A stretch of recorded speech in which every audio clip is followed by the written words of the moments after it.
Hey, Beastie. Yeah, see you listening. So this is my cat, Beastie, because he's a little beast, likes to pounce and hunt. And he is up enjoying the view in the morning at the bird feeders outside on a thing I made. This is a custom fit cat corner, one of the closest thing, I guess, furniture. I've made some other things, shelves for a wall and whatnot, but this one I particularly like because, well, it's fun. Um, and let's see, it fits into this corner next to our table so that he can hang out uh, with us during dinner. And I made this out of 3/4 inch ply. We keep his food and water underneath of it. And I putty filled all the edges, sanded it and finished it. And I made the curve here as a support. It is strong enough to support adults sitting on it, standing on it, even a kid sitting up there with that three-legged support. And a block, I used furniture hardware, and then that 1/4 inch rod, got a couple extra bolts on it because it was long and I didn't really feel like cutting it off. But in order to take this out of the corner, you have to remove that. You have to disconnect the stand so that the table can tilt up away from the window. Otherwise, it locks it into the corner. It cannot be removed.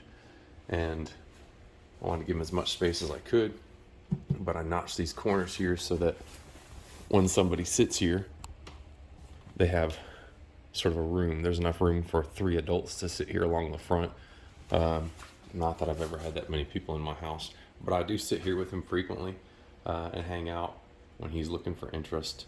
I originally built this to get him active and lose some weight. I have some little tabs up there that I'll put treats in to make him climb up and beg, and he has to fight to pull them out. They're not the easiest thing in that position, but he does enjoy it.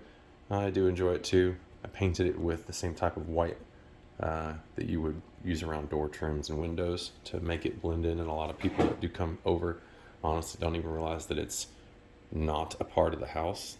It just looks like it blends in. But yes, it does come out. I don't know that I would ever take it anywhere. We sold the house because, well, it's made for that space. It only fits there. And I don't know whether or not they'd appreciate it, but I do. I will include some photos of the assembly process, or rather when I had it cut up in pieces, so that you can see how this 90-degree corner has this set into it and a gap in the corner in between, which is where the all-thread rod comes all the way up to the top for maximum compression. Those extra bolts down there is because I didn't realize when I got this stainless version that it was not cut with threads that come through all the way like everyone I'd ever seen before. So it is literally bottomed out there, and I just didn't ever feel like messing with cutting off the trim. Probably could be used to sand and repainted. It gets beat up a little bit from the blinds dropping on it, but we do enjoy it.